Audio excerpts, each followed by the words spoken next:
श्री शिवाय नमस्तुभ्यम। दोस्तों, आप सभी लोग जानते हैं कि 13 मई 2024 को है वैशाख महीने का बड़ा सोमवार। और दोस्तों, पंडित जी ने अपनी अभी की कथा में ही एक दुजेश्वर महादेव जी का उपाय बताया है जो कि आप लोगों को इस दिन ज़रूर करना है। और दोस्तों, इस उपाय को करने के बाद आपके जीवन में आ रही जो भी दुख और परेशानियां हैं, जो भी आपकी मनोकामनाएं हैं, वो सारी पूर्ण होंगी। क्योंकि दोस्तों, जब भी कोई नया उपाय होता है जो कि पंडित जी अपनी शिव महापुराण कथा में बताते हैं, और जब आप उस उपाय को करते हो तो उस उपाय का जो फल है वो आपको बहुत ही जल्दी और बहुत बड़ा होकर मिलता है। तो इसीलिए इस बड़े और विशेष सोमवार को आप लोगों को दुजेश्वर महादेव जी वाला उपाय ज़रूर करना चाहिए। अब दोस्तों, यहाँ पर बहुत सारे लोग इस उपाय के बारे में जानना चाहते हैं कि आखिर इस उपाय को हम सही तरीके से कैसे करें। बहुत सारे लोगों को ये वाला उपाय अच्छे से समझ नहीं आया है, तो हम आपको यहाँ पर बता दें कि इस उपाय को आपको कैसे करना है, किसको करना है, किस समय करना है और कहाँ पर करना है। तो चलिए दोस्तों, जानते हैं इस दुजेश्वर महादेव जी वाले उपाय को आपको कैसे करना है।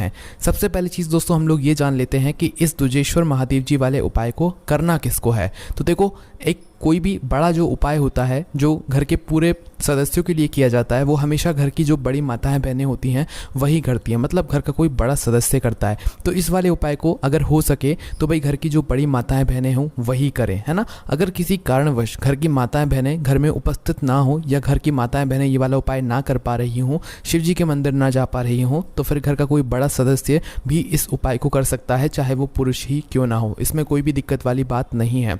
और दोस्तों, इस वाले उपाय को हमें करना किस समय है, तो देखो, इस वाले उपाय को आपको प्रातःकाल सुबह सुबह के समय ही करना है। इस बात का आप लोगों को ध्यान रखना है, ठीक है। उसके बाद में दोस्तों, इस उपाय को मतलब करने का कहाँ पर आपको करना है, तो देखो, यहाँ पर आपको बता दें कि इस उपाय को आपको भगवान शिव जी के मंदिर में जाकर करना है। जो शिव मंदिर आपके घर के पास में हो, जो शिव मंदिर आप लोग आसानी से जा सको, ठीक है, आपको वहाँ पर जाकर इस वाले उपाय को यहाँ पर करना है। अब उपाय कैसे करोगे वो हम लोग यहाँ पर जान लेते हैं। तो देखो, आप लोगों को याद होगा कि हमने आपको मिट्टी के जल वाला उपाय कई बार बताया है, तो वह मिट्टी का जल इस उपाय में विशेष रूप से प्रयोग होगा। तो इस दुजेश्वर महादेव जी वाले उपाय को करने के लिए आपको एक दिन पहले रात्रि में एक मिट्टी के पात्र में जल भरकर रखना पड़ेगा। ये बात आप लोग पहले से ही जानते हो कि वैशाख के महीने में मिट्टी के जल को शिव जी पर चढ़ाने का कितना बड़ा फल मिलता है। और जब इस उपाय के साथ साथ में हम दुजेश्वर महादेव जी वाला उपाय करेंगे ना, तो हमारी जो भी मनोकामना होगी वो पूर्ण होगी ही होगी, क्योंकि हम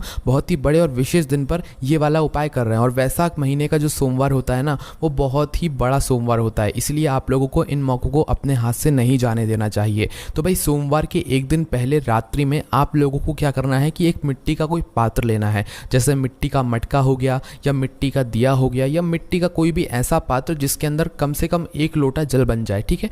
तो आपको करना क्या है, रात्रि में शुद्ध जल, ताज़ा जल जो है आप लोगों को उस मिट्टी के पात्र के अंदर भरकर रख देना है, ठीक है। आप लोगों ने मिट्टी के पात्र के अंदर जल भरकर रख दिया। अब जल भरकर रखने के बाद आपको क्या करना है, इसे अपने ही घर के रसोई घर में, जहाँ पर आपका पीने का पानी रखा जाता है ना, वहाँ पर जाकर आप लोगों को रख देना है। और रखने के बाद पूरी रात भर इस जल को वहाँ पर रखे रहने देना है। या जिस भी दिन आप लोग ये वाला उपाय कर रहे हो ना, उसके एक दिन पहले की रात्रि में आप लोग इस मिट्टी के जल को तैयार करना, ठीक है। मतलब मिट्टी के पात्र में रात्रि में जल भरकर रख देना, ये ज़रूरी है अगर आप लोग इस उपाय को करने वाले हो तो, है ना। तो देखो, सबसे पहले आपका मिट्टी का जल यहाँ पर तैयार हो गया। आपको पूरी रात भर इसे रखे रहने देना है। और सुबह सुबह सोमवार हो जाएगा, या जो भी दिन आप लोग ये वाला उपाय कर रहे हो, तो भाई सुबह सुबह उठना, सबसे पहले स्नान करना, ठीक है। स्नान करके शुद्ध होकर और अपने सारे कार्यों से निवृत्त होकर आपको क्या करना है, अपने साथ में खाली लोटा, जिस लोटे से आप शिव जी पर जल चढ़ाते हो, या तांबे का लोटा हो तो वो तांबे का लोटा आप लोग अपने साथ में लेकर आना। कहाँ पर आना, अपने ही घर के रसोई घर में, जहाँ पर आपने इस मिट्टी के जल को रखा हुआ है ना। तो उस मिट्टी के जल के पास में आकर आपको क्या करना है कि जो पात्र के अंदर हमने मिट्टी का जल रखा हुआ है, उस मिट्टी के पात्र को हमें अपने साथ में लेकर नहीं जाना है, उसके जल को हमें अपने साथ में लेकर जाना है। तो जो जल उस मिट्टी के पात्र के अंदर भरा हुआ है, उस जल को आप निकालकर अपने लोटे में डाल लो, जिस लोटे से आप भगवान शिव जी की शिवलिंग के ऊपर जल चढ़ाना चाहते हो। तो जैसे ही आप लोग अपना यह लोटा जल तैयार कर लेते हो, उसके बाद में जो अगला सबसे ज़रूरी काम आता है वो ये आता है, क्या हमें उपाय को करने के लिए सिर्फ यह 1 लोटा जल लेकर जाना है? तो ऐसी बात नहीं है। उपाय में आपको एक नाम का ध्यान रखना है, और उपाय के साथ में जो भी आपकी पूजन सामग्री अलग से आप लोग लेकर जाना चाहते हो वो लेकर जा सकते हो। जैसे कि फूल, अबीर, गुलाल, बेलपत्र, शमी पत्र, जो आपको मिल जाए वो लेकर आप अपने साथ में जा सकते हो पूजन अर्चना के लिए। साथ ही में आपको एक नाम का भी ध्यान रखना है। अगर आप इस नाम को भूल जाओ तो अपने साथ में किसी एक कागज़ पर लिखकर ज़रूर जाना, जो कि द्विजेश्वर महादेव जी का नाम है, क्योंकि इस उपाय में अगर सबसे ज़रूरी कोई चीज़ है तो वो द्विजेश्वर महादेव जी का नाम ही है। इसलिए द्विजेश्वर महादेव जी का नाम आप लिख लो या तो मन ही मन बार बार पढ़ लो, ताकि आप लोगों को यह स्मरण हो जाए और आप इस नाम को ना भूलो, है ना। तो ये सभी तैयारियां करने के बाद अपने घर से निकल जाओ, और अपने घर से निकलने के बाद आपको कहाँ पर जाना है, अपने ही घर के पास में जो शिव मंदिर हो वहाँ पर जाना है। अब जैसे ही आप लोग शिव जी के मंदिर पहुंचते हो तो आप चाहो तो अपने घर के सभी सदस्यों को भी अपने साथ में लेकर जा सकते हो, या अपने घर के बच्चों को भी अपने साथ में लेकर जा सकते हो। इस वाले उपाय को घर के सभी सदस्यों को करने की ज़रूरत नहीं है। घर का कोई एक बड़ा मुख्य सदस्य अपने पूरे घर परिवार के लिए अगर इस उपाय को करेगा तो उसके पूरे घर परिवार को इस उपाय को करने का फल भी ज़रूर मिलेगा। तो दोस्तों, अब यहाँ पर आपको करना क्या है, सबसे पहले जैसे ही आप शिव जी के मंदिर में जाते हो तो सबसे पहले आपको भगवान शिव जी के दर्शन करना है। शिव जी के दर्शन करने के बाद आपको शिव जी की शिवलिंग के पास में आकर खड़े हो जाना है।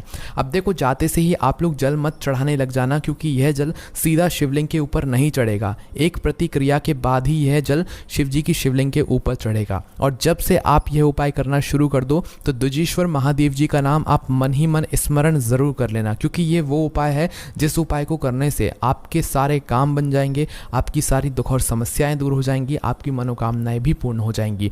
तो अब आपको करना क्या है, तो देखो, सबसे पहले आप एक स्थान समझ लो कि जब हम शिव जी पर जल चढ़ाते हैं तो वो जल बहता हुआ कहाँ जाता है, जलाधारी पर जाता है, और जलाधारी से बिल्कुल नीचे गिर जाता है।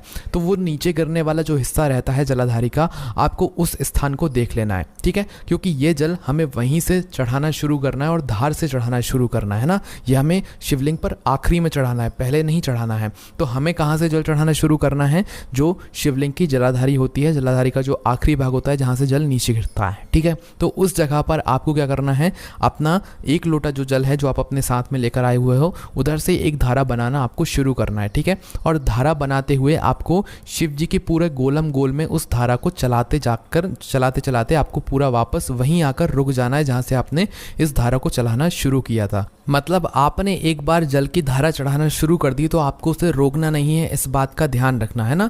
और यह जो जल है ये जलाधारी से ही चढ़ना शुरू होगा जहाँ से जल नीचे गिरता है, उस जगह से आपको एक धारा से जल चढ़ाना शुरू करना है। और शिवलिंग के पीछे की ओर से होते होते, शिवलिंग के इस साइड होते होते आपको वापस से अपनी जल की धारा को कहाँ पर लेकर आ जाना है, जहाँ से आपने जल को चढ़ाना शुरू किया था, है ना। और शिव जी के सीधे या राइट हैंड साइड से आप लोग उस जल की धारा को लेकर जाना, ठीक है। और शिवलिंग के पीछे की जलाधारी होती है, साइड की भी जलाधारी होती है। कहने का मतलब ये है कि जब आप लोग जलाधारी से जल चढ़ाना शुरू करोगे तो गणेश जी वाले स्थान से होते हुए आप लोग शिवलिंग के पीछे की तरफ जाना, और पीछे की तरफ से वापस फिर इस साइड की तरफ आ जाना। कार्तिकेय जी वाले स्थान से होते हुए आप लोग वापस कहाँ पर आ जाओगे, जहाँ से आपने जल को चढ़ाना शुरू किया था। बस इस धारा को तोड़ना मत, इस बात का ध्यान रखना। अब दोस्तों, अब क्या करना है, इस धारा को अभी भी मत तोड़ना। इस धारा को बनाते हुए ही अब आप इस धारा को उस तरफ लेकर जाना जिस तरफ आप खड़े हुए हो, है ना। साइड में जिस भी तरफ आप खड़े हुए हो उस तरफ इस धारा को लेकर चले जाना, और अपने सामने की तरफ इस धारा को आकर रोक लेना, है ना। मतलब रोकने का मतलब है कि धीरे धीरे चढ़ाते रहना, धारा नहीं टूटनी चाहिए। तो आप इस उपाय को जिस भी तरफ खड़े होकर कर रहे हो, तो भाई अब एक बार मतलब जलाधारी का पूरा चक्कर लगाने के बाद आपको इस धारा को लेकर उस तरफ आ जाना है जिस तरफ आग से खड़े होकर आप लोग इस वाले उपाय को कर रहे हो। अब जिस तरफ से आप इस उपाय को कर रहे हो भाई, उसी तरफ से आप लोगों को इसी धारा को बनाते हुए सीधा शिव जी की शिवलिंग के ऊपर आ जाना है। इसके बाद में ये पूरा जल आप लोगों को शिव जी की शिवलिंग के ऊपर चढ़ा देना है, और जैसे ही ये आपका पूरा जल चढ़ जाए तो उसके बाद में भगवान से अपनी आपको वह मनोकामना बोलना है, वह दुख और परेशानी बोलना है जिसके लिए आप लोग अपना यह वाला उपाय कर रहे हो। बस दोस्तों, एक बात का ध्यान रखना कि जब आप लोग इस लोटे से धारा जल चढ़ाना शुरू कर दो तो उसके बाद आपको इस धारा को तोड़ना नहीं है। धारा बनाते बनाते ही आप लोगों को इस पूरे जल को जैसे हमने आपको बताया है वैसे चढ़ाना है। जैसे ही आपका आखिरी में शिव जी की शिवलिंग पर आकर मतलब धारा रुक जाती है और पूरा जल शिव जी की शिवलिंग के ऊपर चढ़ा देते हो एक धारा से, तो उसके बाद आप भगवान से अपनी वह मनोकामना ज़रूर बोलना जिस मनोकामना के लिए आप लोग अपना यह वाला उपाय कर रहे हो, या दुख और परेशानी के लिए कर रहे हो तो अपनी वह दुख और परेशानी ज़रूर बोलना। बस दोस्तों, आपको अपनी कोई एक ही मनोकामना के लिए वाला उपाय करना है, कोई एक ही दुख और परेशानी के लिए वाला उपाय करना है। इस वाले उपाय को आप अपने सभी कामों के लिए कर सकते हो, सभी दुख और परेशानियों के लिए कर सकते हो, क्योंकि ये वैशाख का महीना चल रहा है और इस वैशाख के महीने में पंडित जी ने इस द्विजेश्वर महादेव महादेव जी वाला एक बहुत ही बड़ा और नया उपाय बताया है। और जो लोग इस उपाय को जल्दी से जल्दी करेंगे उनको इस उपाय को करने का फल भी बहुत ही जल्दी मिलेगा। बाकी दोस्तों यहाँ पर ये वाला उपाय पूरा हो जाता है। इस उपाय को करने में अगर आपको कोई भी दिक्कत समस्या परेशानी आती है तो उसे आप हमसे कमेंट करके पूछ सकते हैं। ओम नमः शिवाय, जय बोले बाबा श्री शिवाय, नमस्तुभ्यम।